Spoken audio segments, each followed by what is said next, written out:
Assalamualaikum warahmatullahi wabarakatuh. Selamat siang Ibu. Waalaikumsalam, selamat siang juga. Sebelumnya Ibu masih kenal gak dengan saya?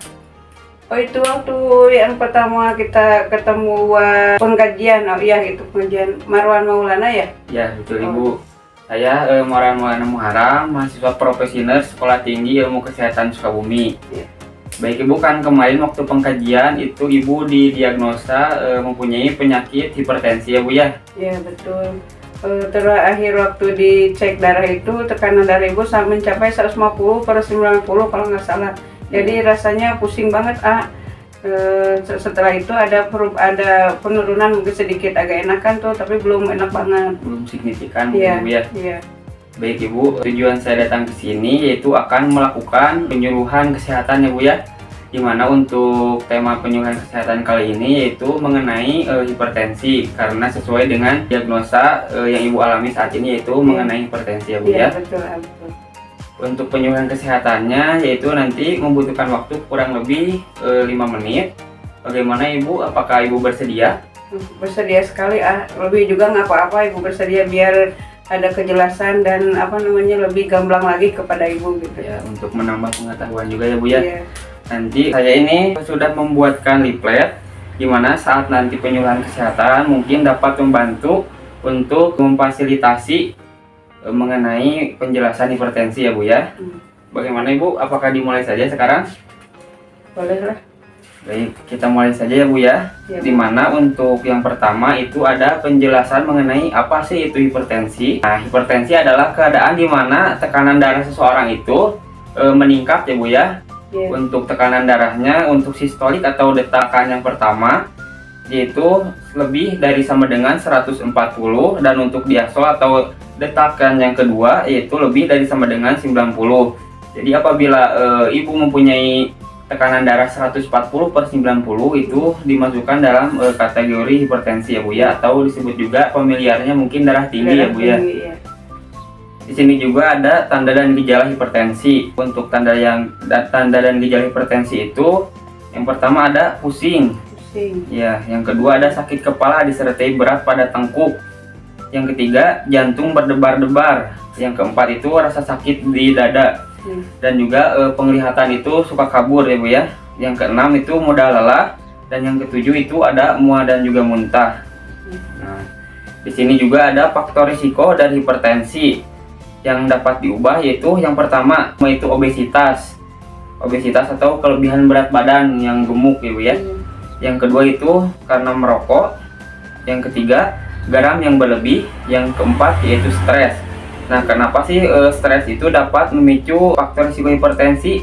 Karena saat mengalami stres itu tubuh melepaskan lonjakan hormon, di mana hal tersebut dapat membuat jantung berdetak lebih cepat dan pembuluh darah itu akan menyempit dan menyebabkan tekanan darah itu akan menjadi meningkat Ibu, seperti itu. Itu ibu rasakan sendiri itu. Nah, baik Ibu. Selanjutnya ada faktor yang tidak dapat diubah yaitu usia. Kenapa sih faktor usia dapat menjadi resiko hipertensi? Karena fungsi organ itu kan usia semakin tua itu faktor fungsi organnya semakin menurun ya Bu ya. Iya betul, melemah ya. Iya. Terus makanan juga kadang tidak terkontrol sehingga dapat mempengaruhi ke faktor risiko hipertensi, seperti itu Bu. Iya. Selanjutnya ada jenis kelamin dan juga yang ketiga ada keturunan. Seperti itu Bu. Baik, sampai di sini apakah ada yang mau ditanyakan terlebih dahulu Bu? Ini ada tadi pada tanda dan gejala hipertensi, hipertensi. Nomor 2 ada kata tengkuk. Apa itu tengkuk itu ibu kurang paham Jadi tengkuk itu leher bagian belakang Ibu. Jadi saat mengalami tanda dan gejala hipertensi, sakit kepala disertai dengan berat pada tengkuk. Tengkuk itu leher pada bagian belakang sebelah sini ya Bu ya. Betul. Bagaimana Ibu? Apakah ada yang mau ditanyakan lagi? Atau sudah paham Ibu? Cukup paham. Silakan dilanjutkan kalau masih ada masih berkepentingan. Baik Ibu, kita lanjut ke pembahasan selanjutnya ya Bu. Boleh. Nah, di sini ada makanan yang harus dihindari. Yang pertama itu ada gorengan dan juga keripik. Kenapa sih gorengan dan keripik itu harus dihindari? Karena kandungan lemak jenuh pada gorengan dan keripik itu sangat tinggi biasanya ya Bu ya, karena faktor menggoreng menggunakan minyak berulang-ulang kali sehingga kandungan lemak jenuhnya tinggi. menyebabkan arteriosklerosis ya Bu ya. Arteriosklerosis itu adalah penumpukan lemak di dalam tubuh yang dapat memicu tekanan darah pada tubuh itu menjadi meningkat. Selanjutnya ada ikan asin. Karena ikan asin itu kandungan natriumnya sangat tinggi ya Bu ya. Natrium itu garam banyak Bu ya. Garam ya. Iya betul sekali. Selanjutnya ada minyak jelantah. Yang selanjutnya itu ada durian. Nah, kenapa sih durian itu sebaiknya dihindari? Karena kandungan kalori dalam durian itu sangat tinggi ya Bu ya, sehingga dapat memicu tekanan darah menjadi meningkat seperti itu. Apalagi kalau dimakan secara berlebih. Selanjutnya ada sayur-sayuran, yaitu ada sayur wortel, kembang kol, dan juga brokoli. Nah, kenapa sih sayur wortel, kembang kol, dan juga brokoli itu harus dihindari? Karena kandungan natrium dalam sayuran tersebut itu lumayan cukup tinggi ya Bu ya, dibandingkan sayuran-sayuran yang lain, sehingga dapat menyebabkan tekanan darah pada tubuh itu menjadi meningkat seperti itu Bu. Sebelumnya Ibu ini juga boleh dimakan seperti durian dan juga wortel dan juga sayuran kol dan juga brokoli, asalkan jangan berlebih ya Bu ya. Nah, sekarang kita lanjutkan ya Bu ya ke pembahasan selanjutnya, yaitu ada penanganan untuk hipertensi. Yang pertama itu ada menggunakan obat, olahraga rutin, berhenti merokok, manajemen stres, monitoring tekanan darah, dan juga ada konsumsi jus pepaya ya Bu ya. Dan untuk penjelasan jus pepaya nanti akan dibahas lebih rinci lagi. Nah, ini gampang jus pepaya. Ya, baik Ibu. Selanjutnya di sini ada cerdik, di mana untuk cerdik itu C-nya yaitu cek kesehatan secara rutin, E-nya itu menyiapkan asap rokok, yang R-nya itu rajin aktivitas fisik, yang D-nya itu diet seimbang, yang I-nya itu istirahat cukup, dan K-nya itu kelola stres Bu. Seperti itu.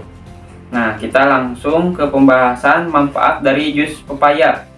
Jadi, hipertensi dapat dikendalikan dengan mengkonsumsi buah pepaya. Dari buah pepaya itu memiliki kandungan flavonoid dan kalium yang dapat menurunkan tekanan darah ya Bu ya. Jadi kandungan dalam buah pepaya itu sangat baik untuk penderita hipertensi karena kandungannya itu dapat mengendalikan hipertensi pada seseorang. Itu. Selanjutnya di sini ada relaksasi napas dalam. Teknik relaksasi napas dalam dapat mengendalikan nyeri dengan meminimalkan aktivitas simpatik dalam sistem asal otonom. Teknik tersebut dapat mengurangi sensasi nyeri dan mengontrol intensitas reaksi ibu terhadap rasa nyeri, dan dapat juga mengurangi stres juga ya Bu ya untuk relaksasi napas dalam ini. Nah, untuk caranya relaksasi napas dalam itu kita tarik napas, tahan beberapa saat lalu hembuskan lewat mulut. Saat menarik napas itu lewat hidung, dan beberapa saat lalu hembuskan lewat mulut seperti itu Bu. Gampang itu mah. Ya, baik Ibu. Sampai di sini, apakah ada yang mau ditanyakan terlebih dahulu sebelum ditutup penyuluhan kesehatan pada kali ini, Bu? Oh iya, mumpung ada kesempatan ya, Ibu mau nanya tentang ini kan Ibu berada, rumah Ibu lingkungan ada di sekitar desa, jadi banyak daun-daun singkong gitu. Ibu suka daun singkong, gimana itu daun singkong kandungannya bisa memicu hipertensi enggak, Kak? Jadi untuk kandungan daun singkong itu sendiri, menurut jurnal yang pernah saya baca, kandungan dari daun singkong itu sendiri memiliki kandungan natrium yang cukup tinggi ya Bu ya. Sehingga sebaiknya Ibu untuk mengurangi konsumsi dari daun singkong itu sendiri. Mungkin boleh kalau sedikit-sedikit untuk mengkonsumsinya, asalkan jangan berlebih dan juga jangan terlalu sering ya Bu ya, seperti itu. Ya. Nah, baik Ibu, apakah ada yang mau ditanyakan lagi atau sudah cukup Ibu? Mungkin cukup lah. Nah, baik Ibu, mungkin sudah cukup paham ya Bu ya terkait penyuluhan yang sudah dipaparkan tadi ya Bu ya. Ya, baik Ibu, karena Ibu tadi sudah paham, saya akan menanyakan sedikit mengevaluasi apa yang sudah disampaikan tadi saat penyuluhan. Coba saya akan bertanya Bu ya mengenai hipertensi. Apa sih itu? Ya Ibu, ini pertanyaan dasar. Iya, boleh. Apa sih yang dimaksud dengan hipertensi? Tekanan darah yang berlebihan ya? Ya, tekanan darah yang berlebih. Apabila tekanan darahnya berapa Bu tadi tuh? Tadi yang seperti yang dialami oleh Ibu 150/90 ya itu. Ya, itu bisa dalam kategori hipertensi ya Bu ya. Wah, Ibu hebat sekali ya. Sekarang kurang lebihnya sudah paham mengenai hipertensi yang sudah dijabarkan tadi. Bagaimana Bu perasaan Ibu setelah dilakukan penyuluhan kesehatan tadi Bu? Perasaannya bagaimana? mungkin ada sedikit bertambah pengetahuan, mudah-mudahan bisa diterapkan sedikit demi sedikit dalam kehidupan ibu sehari-hari, jadi lebih dihindari lah yang hal-hal yang tadi dijelaskan tadi. Ya. Nah, baik Ibu, karena Ibu tadi sudah paham mengenai penyuluhan yang sudah disampaikan, untuk rencana tindak lanjutnya nanti kita akan bertemu lagi. Untuk pertemuan selanjutnya kita akan mempraktekkan memanfaatkan jus pepaya ya Bu ya, untuk pertemuan selanjutnya. Boleh. Berarti Ibu menyediakan pepaya masak ya? Ya, yang matang. Ya, yang matang. Nah, untuk pertemuan selanjutnya kita lanjutkan besok ya Bu ya. Ibu Boleh. bisanya besok jam berapa Bu? Kalau habis asar jam 4-an boleh nggak? Ya boleh Bu, besok kita jam 4 Iya. ketemu lagi ya Bu ya, untuk mempraktekkan memanfaatkan jus pepaya ya Bu ya. Boleh. Mudah-mudahan kita diberikan kesehatan ya Ayah. Ya amin Ibu. Ya baik Ibu, Insya Allah. seperti itu. Mungkin untuk pertemuan sekarang kita cukupkan sekian. Semoga pertemuan kali ini dapat bermanfaat bagi Ibu. Amin. Kurang lebihnya mohon maaf. Wabillahi taufiq wal hidayah. Assalamualaikum warahmatullahi wabarakatuh. Waalaikumsalam warahmatullahi wabarakatuh. Enggak Ibu. Enggak.